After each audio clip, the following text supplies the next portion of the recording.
नमस्कार दोस्तों। आज का हमारा टॉपिक है इलेक्ट्रिक चार्ज यानी विद्युत आवेश। यह टॉपिक एसएससी, रेलवे, पीएससी जैसे एग्जाम्स के लिए काफी इम्पोर्टेंट टॉपिक है, काफी महत्वपूर्ण है ये। और आज इस टॉपिक को हम बारीकी से कवर करेंगे, हर चीज को देखेंगे इसमें। और आप बने रहिए हमारे साथ और पूरे इस टॉपिक को हम पूरे तरीके से कवर करते हैं। चलिए शुरू करते हैं, इसको समझते हैं। चार्ज यानी आवेश क्या होता है, कहते किसको है। तो याद रखें, चार्ज जो है इसका कोई एग्जैक्ट डेफिनेशन नहीं है।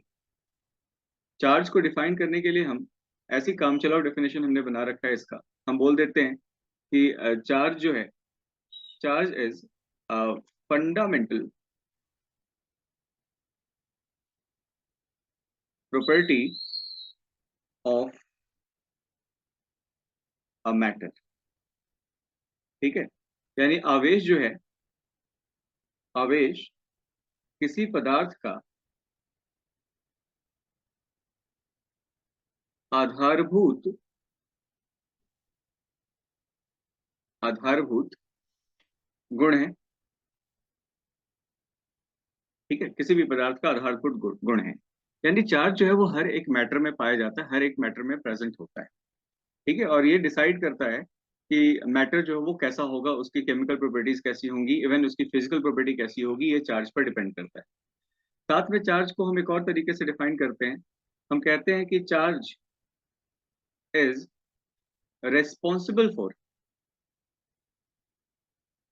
Responsible for all electric effects.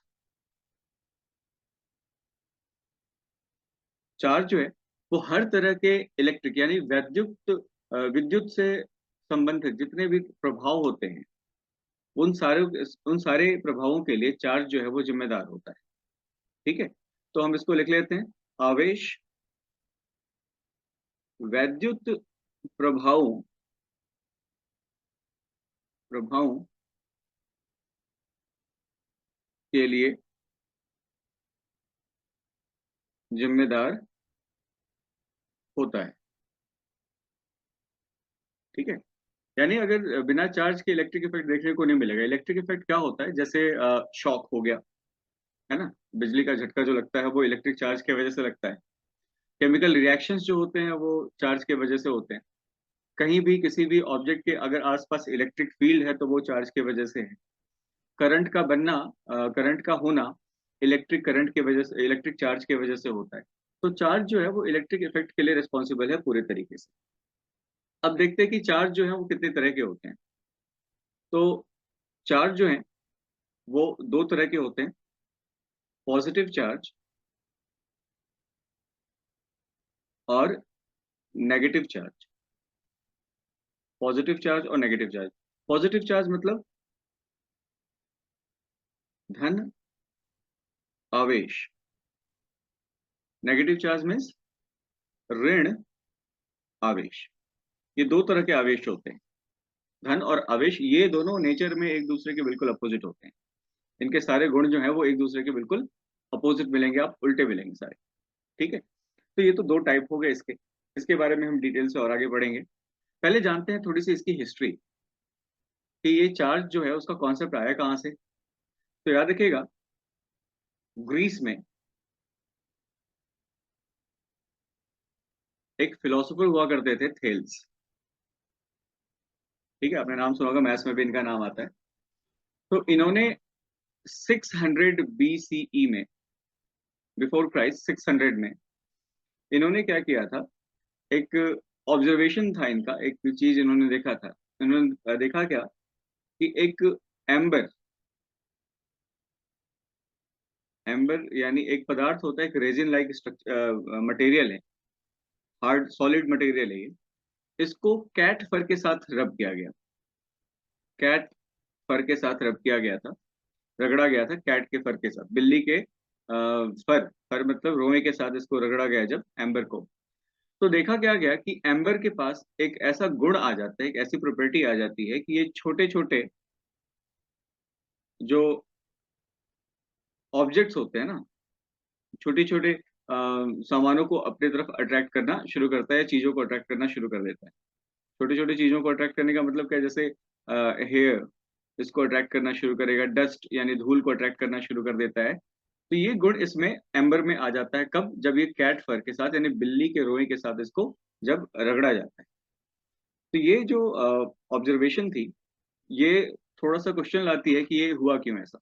ठीक है, तो वहां से चार्ज की बेसिकली शुरू हो जाती है, बात शुरू हो जाती है कि चार्ज जो है कुछ कुछ तो ऐसा है जिसके वजह से ऐसा ये प्रॉपर्टी देखने को मिल रही है।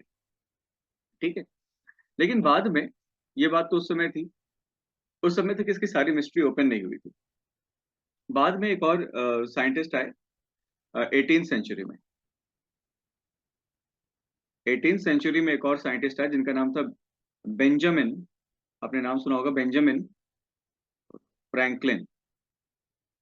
इनके नाम के ऑनर में हमारे पास चार्ज का यूनिट भी होता है, हम पढ़ेंगे इसको।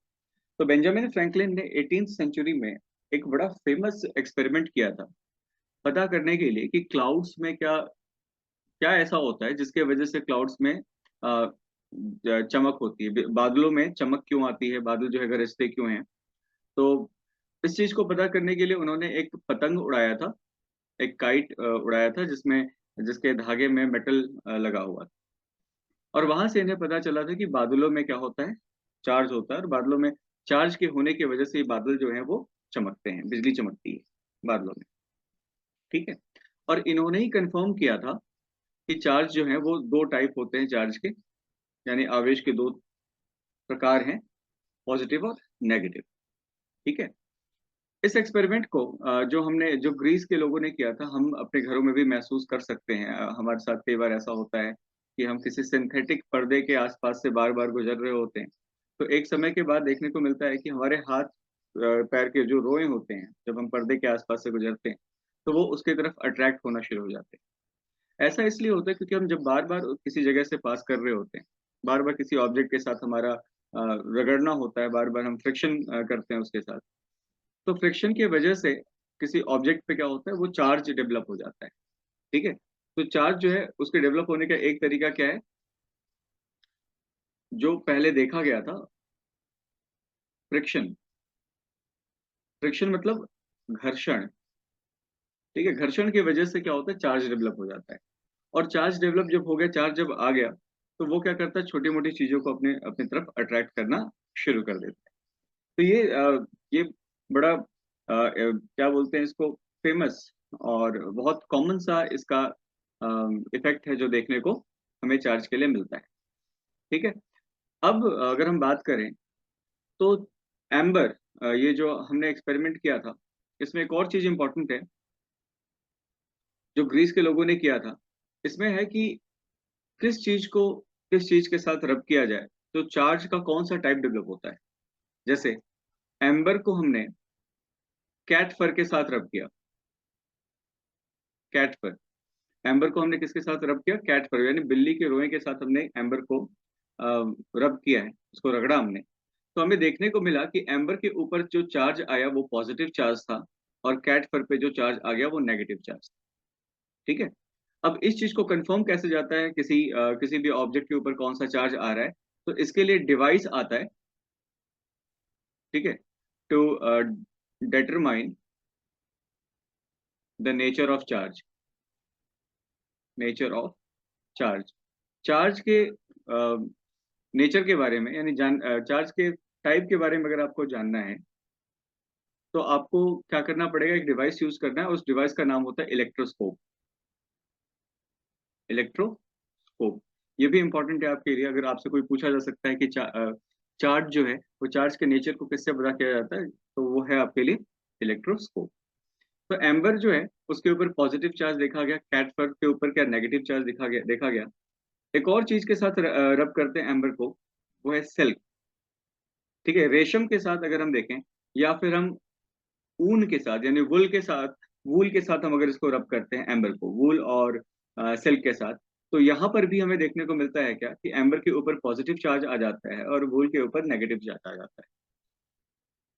इसके बाद एक और बड़ा इंपॉर्टेंट एग्जाम्पल है इसका चार्ज के डेवलपमेंट का, जो आपके एग्जाम में पूछा जा सकता है, ये सारे जो हैं वो आपके एग्जाम में आ सकते हैं, इसमें पूछे जा सकते हैं। जैसे अगर आपसे पूछेगा कि अगर कैट ये वूल के साथ एम्बर को रब करते हैं, रगड़ते हैं, तो कौन सा चार्ज किस पर डेवलप होगा, इस पर सवाल आ सकता है। एक और है ग्लास रॉड। ग्लास रॉड को जब रगड़ा जाता है, रब किया जाता है सिल्क के साथ में या वुल के साथ में, तो देखा जाता है ग्लास के ऊपर कौन सा चार्ज आ जाता है, ग्लास के ऊपर पॉजिटिव चार्ज आ जाता है और सिल्क के ऊपर नेगेटिव चार्ज आ जाता है। ठीक है। तो ये बहुत बेसिक बात थी।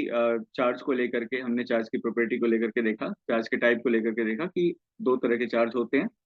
अब इसके बाद आगे हम अगर बढ़े तो इसमें हम अब देखेंगे कि चार्ज के कौन कौन से यूनिट हैं। ठीक है। यूनिट्स ऑफ चार्ज, यानी आवेश की इकाइयां। आवेश की कौन कौन सी इकाई है, आवेश को जब हम मेजर करते हैं, ठीक है, जब उसको कहीं मापा जाता है आवेश को, तो उसको मापने के लिए कौन सी इकाई यूज की जाती है, कौन सी इकाई का हम इस्तेमाल करते हैं। तो याद रखिएगा, एसआई यूनिट, यानी जो स्टैंडर्ड यूनिट होता है, एसआई मीन्स ये एक फ्रेंच एक्रोनिम है, स्टैंडर्ड इंटरनेशनल है। इसका पूरा मतलब होता है, इसका मतलब क्या है, इंटरनेशनल स्टैंडर्ड पे यूनिट कौन सा हम पूरी दुनिया मानती है इसकी। तो याद रखिएगा, एसआई यूनिट ऑफ चार्ज ये है हमारा कुलॉम। इसको हम कुलॉम बोलते हैं, कैपिटल सी से इसको डिनोट किया जाता है, दिखाया जाता है। ठीक है। तो आवेश की इकाई क्या हो गई भाई, कुलॉम, है ना, कैपिटल सी से दिखाया जाता है। और एक कुलॉम की जो वैल्यू होती है वो 1 एम्पियर इंटू 1 सेकेंड। ठीक है। एम्पियर जो है वो करंट, इलेक्ट्रिक करंट का यूनिट है। इसको हम आगे फिर से पढ़ेंगे जब हम करंट चैप्टर कर रहे होंगे। फिलहाल आपको ये याद रखना है कि एक कुलॉम की वैल्यू 1 एम्पियर इंटू 1 सेकेंड, यानी 1 एम्पियर सेकेंड की वैल्यू एक कुलॉम के बराबर होगी। दूसरे अगर चार्ज की बात करें तो दूसरे कुछ इंपॉर्टेंट यूनिट है चार्ज के, वो देख ले, उनको भी देखते हैं हम। ठीक है। तो इसमें जो पहला यूनिट है हमारा वो है ESU, इलेक्ट्रोस्टैटिक, इलेक्ट्रोस्टैटिक यूनिट। ठीक है। इसको बोलते हैं हम ESU। ठीक है। तो ESU जो है हमारा, ये क्या हो गया, एक यूनिट है। इसके बाद एक और यूनिट देखते हैं, बारी बारी से सारी वैल्यूज भी देखेंगे। एक इलेक्ट्रोस्टैटिक यूनिट के बाद अगला अगला जो यूनिट है हमारा वो है स्टैट कुलॉम। Stat Coulomb. ठीक है। इसको हम रिप्रेजेंट करते हैं, दिखाते हैं स्टैट सी से। ठीक है। इसके बाद अगला जो है वो है फ्रैंकलिन। मैंने आपको बताया था बेंजामिन फ्रैंकलिन के ऑनर में एक यूनिट चार्ज को डेडिकेट किया गया है जिसका नाम है फ्रैंकलिन। इसके बाद एक और यूनिट है फैराडे। इसको, हाँ, FA, फैराडे। ठीक है। फैराडे जो है ये भी एक यूनिट है चार्ज का, ये थोड़ा बड़ा बड़ा यूनिट होता है, इसको भी देखेंगे। और एक और लास्ट यूनिट जो हम इसके बारे में यहाँ पे देखने जा रहे हैं वो है magnetic unit, electromagnetic unit, EMU। ठीक है। अब बारी बारी से हम इनकी वैल्यूज को भी देखें। तो एक चीज यहाँ पर देखने को मिलता है कि 1 कुलॉम में, अगर हम आपसे कोई पूछे कि 1 कुलॉम में कितने इलेक्ट्रोस्टैटिक यूनिट होते हैं, तो ध्यान दीजिएगा, कुलॉम जो है वो बड़ा यूनिट है, इलेक्ट्रोस्टैटिक यूनिट छोटी यूनिट होती है। तो 1 कुलॉम में 3 into 10 to the power 9 electrostatic unit होते हैं। ठीक है। तो ये 1 कुलॉम में इतनी इतने सारे इलेक्ट्रोस्टैटिक यूनिट मिलकर के 1 कुलॉम को बनाते हैं। तो अगर हम इसको उल्टा करके पूछे, अगर आपसे कोई पूछे कि 1 ESU में, यानी 1 इलेक्ट्रोस्टैटिक यूनिट में कितने कुलॉम होते हैं, तो ये हो जाएगा आपका 3.33 into 10 to the power -10 coulomb. ठीक है। इलेक्ट्रोस्टैटिक अगर यूनिट की बात करें तो 3.33 into 10 to the power -10 coulomb के बराबर इसकी वैल्यू होती है। वैसे ही 1 फ्रैंकलिन की वैल्यू पूछा जाए, 1 फ्रैंकलिन की वैल्यू कितनी होती है, तो याद रखिएगा 1 फ्रैंकलिन की वैल्यू 1 ESU के बराबर होती है। और यही वैल्यू, सेम वैल्यू जो होती है वो स्टैट कुलॉम के लिए भी यूज किया जाता है। यानी ये तीनों वैल्यू जो होंगी सेम आएंगी। और इन सब की वैल्यू कितनी होगी भाई, तो 3.33 into 10 to the power -10 coulomb. ठीक है, अब इसके बाद एक मिनट,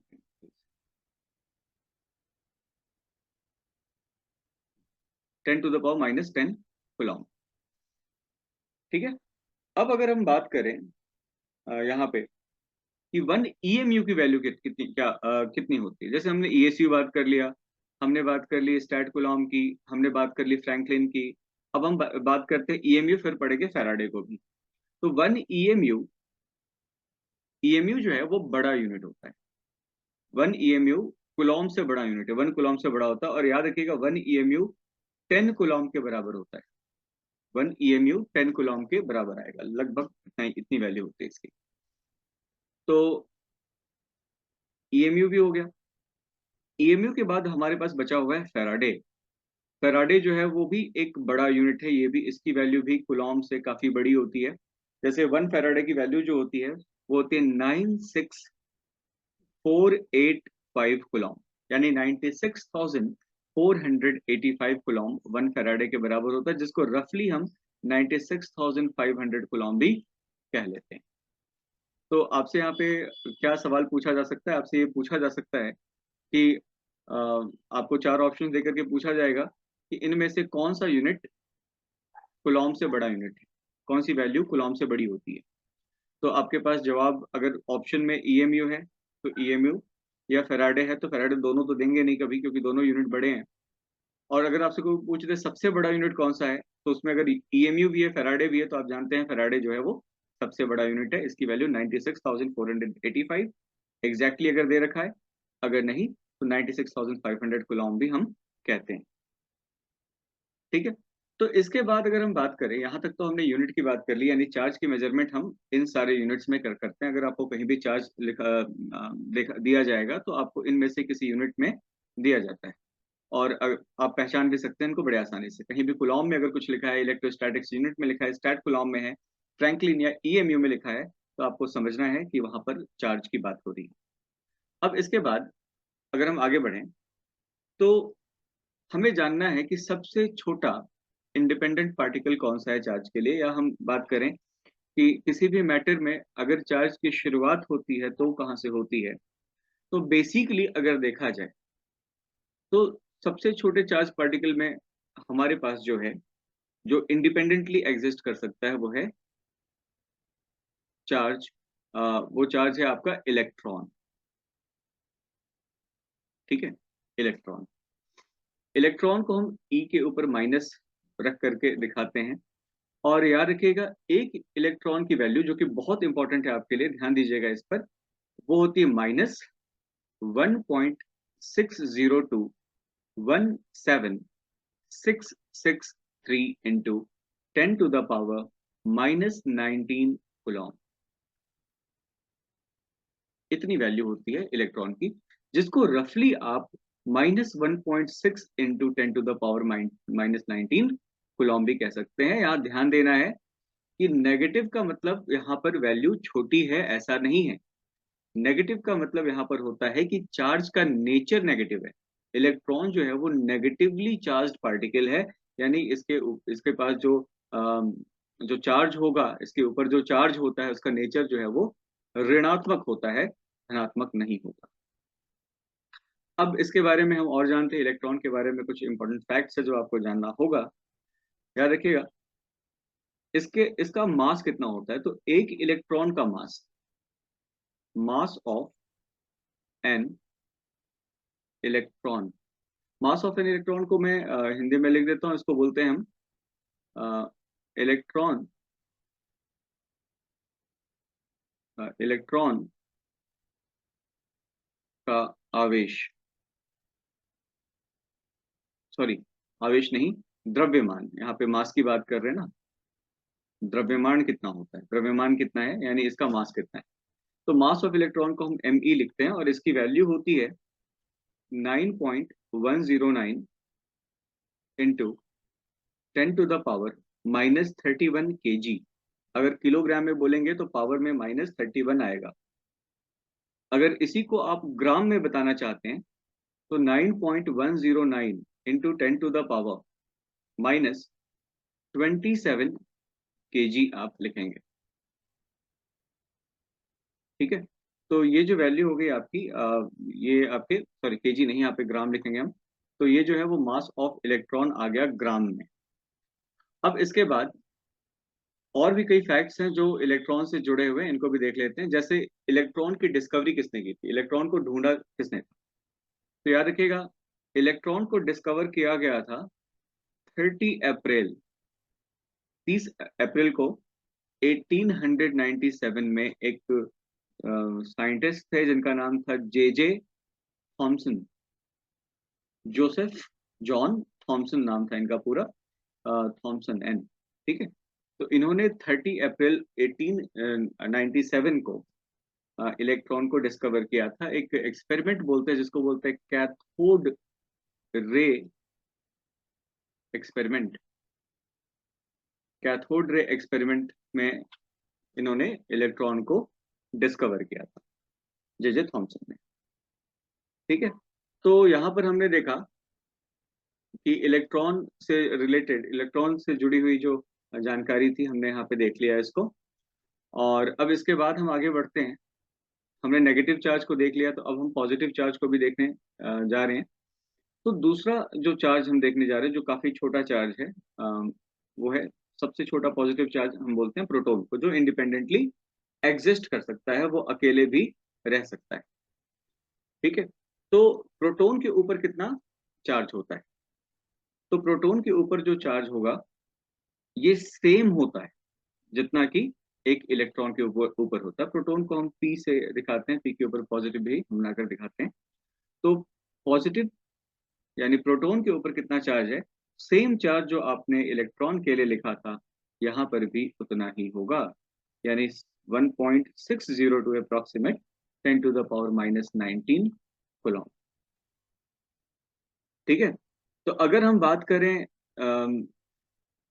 प्रोटॉन की, तो प्रोटॉन का जो मास होता है, मास ऑफ प्रोटॉन वो कितना है? तो मास ऑफ प्रोटॉन जो है वो है हमारा 1.67 into 10 to the power minus 27 kilogram. अच्छा, एक मार्क कीजिएगा, यहाँ पर 27 की जगह 28 ग्राम होगा, 10 टू द पावर माइनस 28 होगा अगर हम ग्राम में लिखते हैं तो इलेक्ट्रॉन के मास के बारे में। यहाँ पर मास ऑफ प्रोटॉन जो है वो 10 टू द पावर माइनस 27 आया है, 1.67 into 10 to the power minus 27 kilogram. अब इसके बाद अगर हम इसको ग्राम में लिखना चाहें तो इसकी वैल्यू हो जाएगी 1.67 into 10 to the power minus 24 kilogram, sorry gram. ठीक है, तो ग्राम में और किलोग्राम में दोनों हमने मास देख लिया किसका, प्रोटॉन का। अब इसके बाद हम ये भी जान लेते हैं कि प्रोटॉन को किसने खोजा था, प्रोटॉन की डिस्कवरी किसने की थी। तो ये हम समझते हैं इसको। तो ये हम देखने जा रहे हैं डिस्कवरी ऑफ प्रोटॉन, यानी प्रोटॉन की खोज। तो प्रोटॉन को ढूंढने वाले जो थे, इनका नाम था रदरफोर्ड। रदरफोर्ड नाम के एक साइंटिस्ट थे जो 1917 में अपने बड़े फेमस एक एक्सपेरिमेंट जिसको बोलते हैं अल्फा रे gold foil experiment, gold foil experiment, इसमें इन्होंने ढूंढा था पॉजिटिव चार्ज को यानी प्रोटॉन को। हाँ, हालांकि इसका नाम 1917 में नहीं दिया गया था। इसका नाम प्रोटॉन, जो पॉजिटिव चार्ज मिला था उसका नाम प्रोटॉन रखा गया था, नेम्ड एज प्रोटॉन इन 1920। 1920 में प्रोटॉन का नाम प्रोटॉन दिया गया था, नामकरण इसका 1920 में हुआ था। ये ढूंढ लिया गया था 1917 में ही, फिर उसके बाद वो पूरा प्रोसीजर चलता है उनके पेपर वगैरह आने का। और 1920 में जब पब्लिश होता है पेपर तो इस पॉजिटिव चार्ज का नाम प्रोटॉन रखा जाता है। न्यूट्रॉन जो है वो थर्ड पार्टिकल है किसी भी एटम में पाया जाने वाला, जिसके ऊपर कोई भी चार्ज नहीं होता है। इसके ऊपर कोई भी किसी तरह का कोई चार्ज नहीं है। दो चार्ज पार्टिकल हमने देखा, इलेक्ट्रॉन और प्रोटॉन। अब इसके बाद एक और पार्टिकल है जिस पे चार्ज नहीं है, लेकिन हाँ इसको इसलिए पढ़ रहे हैं हम क्योंकि ये इलेक्ट्रॉन प्रोटॉन के साथ हमेशा आता है।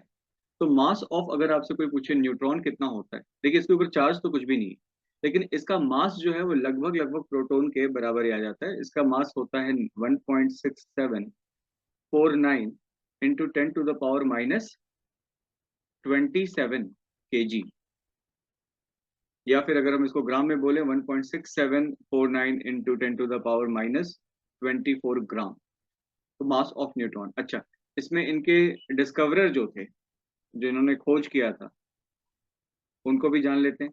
तो डिस्कवरी ऑफ न्यूट्रॉन, कौन थे डिस्कवरर इसके? इसके डिस्कवरर थे, इनका नाम था जेम्स चैडविक। James Chadwick. और जेम्स चैडविक ने न्यूट्रॉन को ढूंढा था 1932 में। यानी अगर हम क्रोनोलॉजिकल ऑर्डर में देखें तो सबसे पहले इलेक्ट्रॉन ढूंढा गया, जिसको ढूंढा गया 1897 में। फिर ढूंढा गया प्रोटॉन। प्रोटॉन को ढूंढा गया 1917 में, जिसका नाम दिया गया 1920 में। फिर उसके बाद सबसे लास्ट में जो ढूंढा गया है वो है हमारा न्यूट्रॉन, और इसको ढूंढा गया 1932 में, जेम्स चैडविक ने ढूंढा। इलेक्ट्रॉन को ढूंढने वाले थे सर जे थॉमसन। प्रोटॉन को ढूंढने वाले थे अर्नेस्ट रदरफोर्ड। और इसके बाद जो न्यूट्रॉन है उसको ढूंढा था सर जेम्स चैडविक ने। अब यहां तक तो चार्ज की बात हो गई, चार्ज से रिलेटेड पार्टिकल्स की बात हो गई।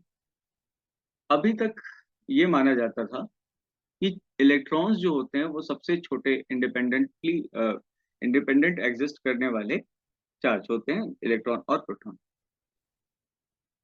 लेकिन और भी चार्ज पार्टिकल्स पता चलते हैं, जिनमें जिनको हम अभी पढ़ने जा रहे हैं, और हमें पता चलेगा कि इलेक्ट्रॉन से छोटे चार्ज भी एग्जिस्ट इस दुनिया में करते हैं। जैसे इलेक्ट्रॉन और प्रोटॉन की बात क्या है ना, कि अब ऐसा माना जाता है कि इलेक्ट्रॉन और प्रोटॉन को तोड़ा नहीं जा सकता। हाँ, हालांकि इलेक्ट्रॉन को तोड़ा नहीं जा सकता फर्दर और छोटा, लेकिन प्रोटॉन और न्यूट्रॉन्स जो होते हैं वो वो टूटते हैं। और आश्चर्य की बात क्या है यहाँ पर, कि न्यूट्रॉन जिसपे कोई चार्ज नहीं होता है, वो भी कुछ छोटे चार्ज पार्टिकल से मिलकर बना होता है। अब उनके बारे में देखने जा रहे हैं। तो चलिए हम देखते हैं। अभी जो हम पढ़ने जा रहे हैं इनको बोलते हैं लेप्टॉन्स। लेप्टॉन्स, ये भी क्या है, सब एटॉमिक पार्टिकल हैं। तो लेप्टॉन के बारे में एक बड़ी अच्छी सी बात यह है कि ये they are not made up of made up of further smaller particles. जो लेप्टॉन्स होते हैं वो और छोटे पार्टिकल से नहीं बनते। जैसे हमने देखा एटम जो होता है, हम जानते हैं जैसा कि एटम जो होता है वो उसमें तीन पार्टिकल्स मिलकर एटम को तोड़ा तोड़ा गया, तो मेनली तीन पार्टिकल्स निकलते हैं उसमें, इलेक्ट्रॉन, प्रोटॉन और न्यूट्रॉन। ठीक है। अब न्यूट्रॉन और प्रोटॉन को भी तोड़ करके उनसे भी छोटे पार्टिकल्स बनाए जा सकते हैं, आगे पढ़ेंगे उनको, उनके बारे में भी, क्वार्क्स बोलते हैं उनको।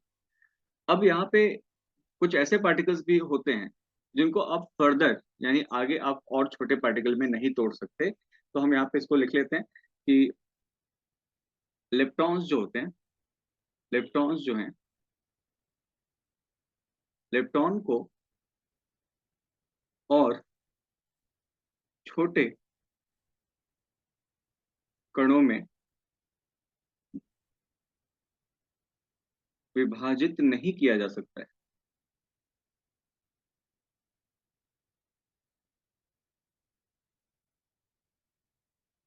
नहीं किया जा सकता है। चलिए लेप्टॉन्स के बारे में और जानते हैं, और जानकारी लेते हैं इसके बारे में और क्या है। तो लेप्टॉन्स के बारे में एक और चीज है, they are not fractional charges. They are not fractional charges का मतलब क्या है भाई, इसका मतलब ये है कि चार्ज जो होगा वो पूरा पूरा होगा। जैसे एक रूल चलता है यहाँ पे चार्ज के मामले में क्वांटाइजेशन ऑफ चार्ज, हम इसको आगे करेंगे पढ़ेंगे। कहा जाता है कि किसी भी ऑब्जेक्ट के ऊपर जो चार्ज होता है, कहीं पे भी अगर आपको आवेश दिख रहा है, चार्ज दिख रहा है, तो वो चार्ज हमेशा इलेक्ट्रॉन के पहाड़े में ही होता है, यानी इलेक्ट्रॉन के मल्टीपल में ही होता है, इंटीग्रल मल्टीपल में। एक इलेक्ट्रॉन पे जितना चार्ज है उसको मल्टीप्लाई करते चले जाइए, किसी नंबर से गुणा करते चले जाइए, तो चार्ज जो है वो बढ़ता चला जाता है। और कहीं पे भी चार्ज अगर आपको दिखाई देता है तो वो इसी फॉर्मूले पर फिट बैठता है, वो इसी फॉर्मूले से निकलता है। ठीक है। तो इलेक्ट्रॉन्स में भी ये बात बिल्कुल फिट बैठती है कि चार्ज जो है वो एक इंटीग्रल यानी पूर्णांक के गुणज में ही आएगा, वो मल्टीपल में ही आएगा, है ना। वो फ्रैक्शन में नहीं होगा। यानी आप ये नहीं बोल सकते आधा इलेक्ट्रॉन, पौना इलेक्ट्रॉन, हाफ इलेक्ट्रॉन, या 3/4 इलेक्ट्रॉन, या 1/3 इलेक्ट्रॉन। आप नहीं कह सकते। ठीक है, इलेक्ट्रॉन्स के लिए नहीं कह सकते। तो ये जो है वो फ्रैक्शनल चार्ज नहीं होते, एक मिनट, फ्रैक्शनल चार्ज नहीं होते, ये आएंगे पूरा पूरा आएंगे। ठीक है। तो इलेक्ट्रॉन्स जो होते हैं उनके कितने टाइप्स हैं, अब उनको भी देख लेते हैं, ये भी हमारे लिए इंपॉर्टेंट है, नई नई चीज है ये, पार्टिकल फिजिक्स की नई चीज है इलेक्ट्रॉन्स। तो इलेक्ट्रॉन्स में देखिए, इलेक्ट्रॉन्स के वैसे दो कैटेगरी हैं। कुछ इलेक्ट्रॉन्स जो होते हैं वो चार्ज इलेक्ट्रॉन्स होते हैं, चार्ज इलेक्ट्रॉन्स हैं। और कुछ इलेक्ट्रॉन्स होते हैं उनको बोलते हैं न्यूट्रल इलेक्ट्रॉन्स। ठीक है, चार्ज और न्यूट्रल। और याद रखिएगा, इलेक्ट्रॉन्स जो होंगे ना वो नेगेटिवली चार्ज होते हैं। ठीक है, they are negatively charged particles. जितने भी चार्ज्ड इलेक्ट्रॉन्स होते हैं ये सब क्या होते हैं, ऋण आवेशित होते हैं। सबके पास कौन सा आवेश होता है, ऋण आवेश होता है। अब जो है चार्ज्ड वालों में भी तीन कैटेगरी है, तीन टाइप हैं चार्ज्ड इलेक्ट्रॉन्स के। जिसमें जिसमें सबसे पहला जो है वो है इलेक्ट्रॉन। जी हाँ, इलेक्ट्रॉन जो है वो एक इलेक्ट्रॉन है, यानी इलेक्ट्रॉन को आप और छोटे कणों में नहीं तोड़ सकते, इलेक्ट्रॉन को आप फर्दर और छोटे पार्टिकल्स में डिवाइड नहीं कर सकते। तो इलेक्ट्रॉन्स जो है वो लेप्टॉन की कैटेगरी में आ गए। दूसरा एक और होता है म्यूऑन। ठीक है, म्यूऑन्स जो है वो भी एक वो भी क्या होते हैं, इलेक्ट्रॉन्स होते हैं। ये भी नेगेटिवली चार्ज पार्टिकल्स हैं और इनको भी तोड़ा नहीं जा सकता। और आते हैं टाउज। ठीक है, टाउज, इनको भी आप फर्दर नहीं तोड़ सकते, है ना। मैं यहाँ पे म्यूऑन्स, ठीक है, इलेक्ट्रॉन, आप इलेक्ट्रॉन तो जानते ही हैं, इलेक्ट्रॉन। ठीक है, तो इलेक्ट्रॉन, म्यूऑन और टाउस जो है ये क्या है, आपके नेगेटिवली चार्ज इलेक्ट्रॉन्स हैं, यानी चार्ज इलेक्ट्रॉन में नेगेटिव होते हैं। और नेगेटिवली चार्ज इलेक्ट्रॉन्स तीन तरह के, इलेक्ट्रॉन्स, म्यूऑन्स और टाउस। अब इसके बाद न्यूट्रल। न्यूट्रल का कोई टाइप नहीं है, न्यूट्रल न्यूट्रल होता है बिल्कुल। और एक और बड़ी अच्छी सी बात है इलेक्ट्रॉन के बारे में, leptons कैन एग्जिस्ट इंडिपेंडेंटली।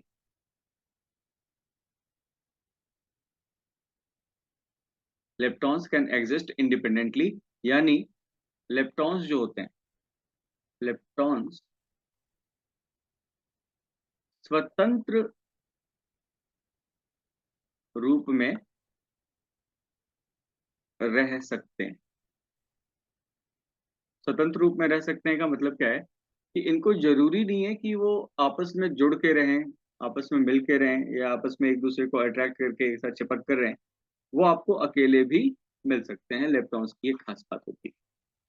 अब इसमें जो सबसे इंपॉर्टेंट चीज हम देखने जा रहे हैं ये है mass of electrons. Mass of electrons में हम वैल्यू नहीं पढ़ेंगे, बल्कि यहाँ हम पढ़ने जा रहे हैं कंपैरिजन, कौन सा सबसे भारी होता है और कौन सा सबसे हल्का होता है।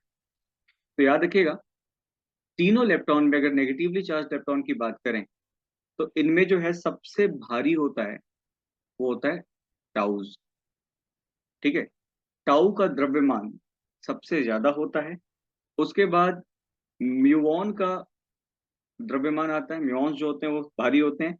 सबसे हल्का इन तीनों में होते हैं इलेक्ट्रॉन्स। इलेक्ट्रॉन्स जो है सबसे हल्के पाए जाते हैं। और ध्यान देना है यहाँ पे कि जो म्यूऑन्स होते हैं ना, मास ऑफ म्यूऑन की बात करें तो म्यूऑन्स जो होते हैं, एक म्यूऑन का के वेट के मास की अगर हम बात करें तो एक म्यूऑन जो है वो एक इलेक्ट्रॉन से लगभग 200 टाइम्स भारी होता है, 200 गुना भारी होता है। लगभग लगभग, यानी एक म्यूऑन जो है वो लगभग 200 इलेक्ट्रॉन के बराबर मास रखता है। और वही अगर हम बात करें मास ऑफ टाउ की, तो एक टाउ जो है वो 3700 यानी 3700 टाइम्स मास ऑफ इलेक्ट्रॉन्स होता है, यानी 3700 इलेक्ट्रॉन्स मिलेंगे तब जाकर के एक टाउ के बराबर द्रव्यमान इकट्ठा कर पाएंगे। तो ये आपके लेप्टॉन से रिलेटेड बात हो गई। अब यहाँ पर एक और हमें कुछ इम्पोर्टेंट चीज समझ लेनी है। जैसे जब हम मास की बात कर रहे हैं और कंपेयर किया जा रहा है, तो एक ध्यान देना है कि इलेक्ट्रॉन काफी हल्का पार्टिकल होता है, बहुत कम मास होता है इलेक्ट्रॉन के पास। तो इलेक्ट्रॉन जो है ना वो प्रोटॉन से भी बहुत हल्का होता है। तो एक इलेक्ट्रॉन का मास जो होता है ना, मतलब एक इलेक्ट्रॉन का जो द्रव्यमान होगा वो 1836 टाइम्स छोटा होता है प्रोटॉन से। यानी अगर मैं इसको यहाँ पे प्रोटॉन लिखता हूँ, इस तरीके से लिख दूं इसको मैं, मास ऑफ प्रोटॉन की बात करें तो एक प्रोटॉन का मास 1836 times of mass of electron होता है। यानी एक प्रोटॉन 1836 गुणा भारी होता है किससे? एक इलेक्ट्रॉन से, है ना। तो प्रोटॉन जो है वो काफी भारी पार्टिकल है। अगर हम इनके अनुपात की बात करें, रेशियो की बात करें, तो मास ऑफ इलेक्ट्रॉन और मास ऑफ प्रोटॉन का रेशियो 1:1836 मिलता है। जो रफली रफली आप कहीं ऐसा भी मिल सकता है आपको लिखा हुआ 1840 में मिल सकता है, 1836 की जगह पे। ठीक है। तो ये दोनों का रेशियो आपको याद रखना है। ये जो मैंने आपको लिखवाया, ये और ये दोनों बहुत इंपॉर्टेंट चीज है मैंने जो आपको बताया। ठीक है। अब न्यूट्रल लेप्टॉन्स की अगर बात करें तो न्यूट्रल लेप्टॉन्स के कितने टाइप होते हैं? तो न्यूट्रल लेप्टॉन में आपके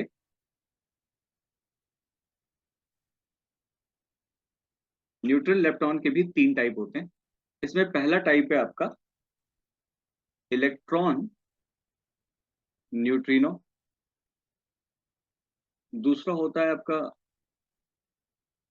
muon muon neutrino. Muon neutrino हो गया। तीसरा है आपका टाउ न्यूट्रिनो। तो ये 3 आपके न्यूट्रल न्यूट्रिनो हैं। अब इनके पास जो है, they have no significant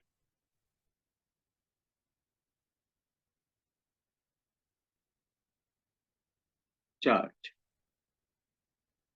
as well as mass. इनके पास कोई भी महत्वपूर्ण चार्ज नहीं है। महत्वपूर्ण मतलब एक ऐसी चार्ज नहीं, ये कोई चार्ज की कोई ऐसी वैल्यू होती नहीं है जिसको हम कंसीडर कर सके।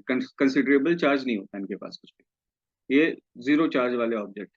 और ये मास भी इनका बहुत ज्यादा कम होता है, इसीलिए हम उसको भी सिग्निफिकेंट यानी महत्वपूर्ण नहीं मानते। ठीक है। तो हम लिख सकते हैं यहाँ पे कि न्यूट्रल लेप्टॉन के पास आवेश और द्रव्यमान द्रव्यमान न के बराबर होता है। सिग्निफिकेंट कोई भी वैल्यू नहीं है। तो ये तो लेप्टॉन्स हो गए। अब आखिर चीज जो हम यहाँ देखने जा रहे हैं वो है क्वार्क्स। जैसे हमने पढ़ा कि प्रोटॉन्स और न्यूट्रॉन्स जो होते हैं वो और भी छोटे पार्टिकल्स से बनते हैं, जिनको हम बोलते हैं quarks.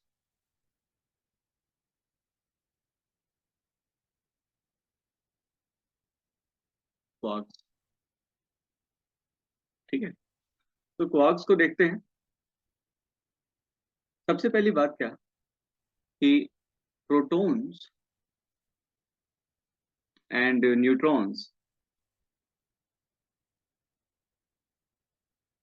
Protons and neutrons are made up of quarks. ठीक है ना। यानी प्रोटॉन प्रोटॉन और न्यूट्रॉन क्वार्क्स से बने होते हैं। क्वार्क से बने होते हैं। ठीक है। अब इनमें एक और खास बात है क्वार्क की बात अगर हम देखें तो क्वार्क जो है वो अकेले नहीं मिलेंगे। जैसे आपको लेप्टॉन्स अकेले मिल रहे थे ना, इंडिपेंडेंटली एग्जिस्ट कर रहे थे, ये स्वतंत्र रूप से नहीं रह सकते। यानी क्वार्क जो है स्वतंत्र रूप में नहीं मिलते, यानी they do not exist independently.